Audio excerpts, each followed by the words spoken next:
So I thought I'd just make a response to Barklord about America and Europe. I know this question was mainly directed at Europe, but but I have some thoughts of my own on the subject.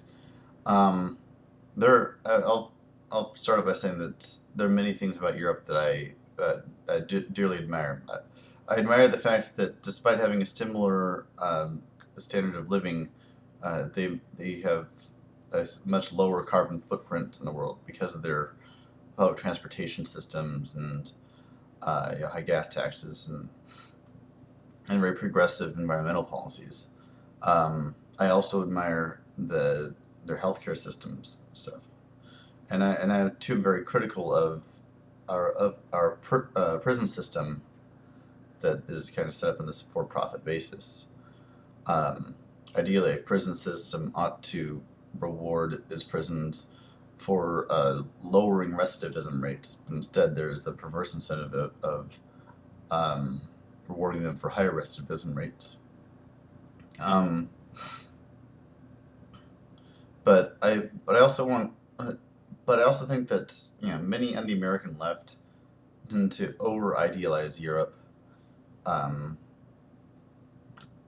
in a way that I think can be dangerous sometimes because they think, well, Europeans are very progressive in this area, so they must be progressive about everything. And that simply isn't the case. Um, I made a previous video about the value added tax, which is widely implemented in Europe and is one idea that I hope America does not emulate. Um, I mean, the way a lot of European countries work is sort of like the right wing parties set tax policy and left wing parties set spending.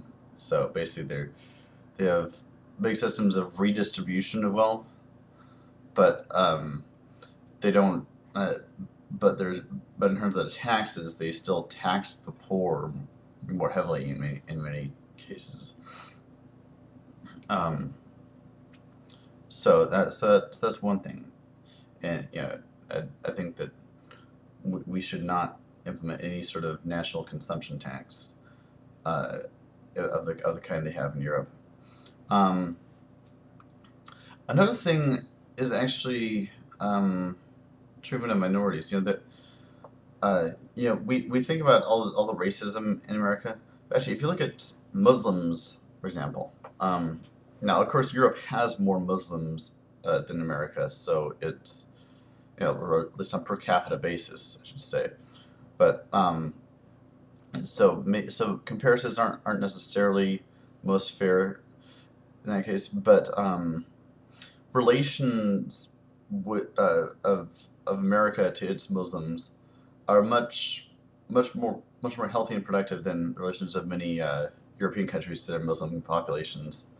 Um, there's a big wave of Islamophobia spreading across Europe, and partially because the Muslim communities in these countries are so insulated from the rest of the country.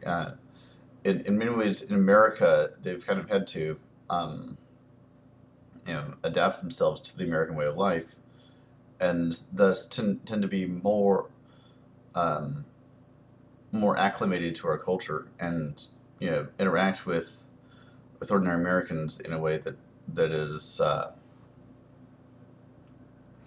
uh, that fosters better relations.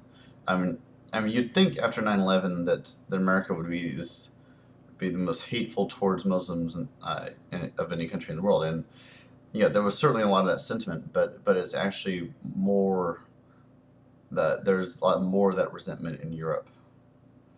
Um, okay, another thing, and a lot of people don't realize this.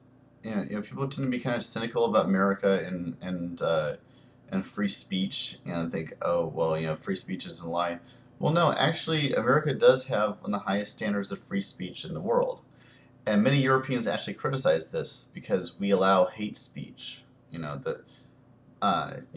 actually allow hate groups to have their say.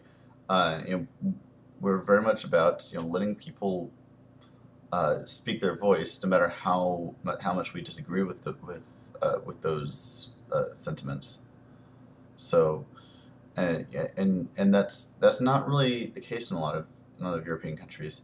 I mean, there's certain um, and there's certainly a wide array of opinions that can be expressed in a lot of these countries, but they do have, you know, hate speech laws, and in many ways you can be prevented from giving a speech based on its content, which simply is not that doesn't really happen very much in America. So um, so you know, America, we still are the beacon of free speech, believe it or not. I mean, as much as that speech is like drowned out by corporate money, um, you're still free to speak your mind in America. It just it's just harder to get heard in a lot of times. Um, so yeah, I mean, there are many ways in which I think we should emulate Europe, but I think we ought to. We still have some things to be proud of, and I think we ought not to forget those things that actually, you know, make us a great country. So I guess I'll leave it at that for now. Peace.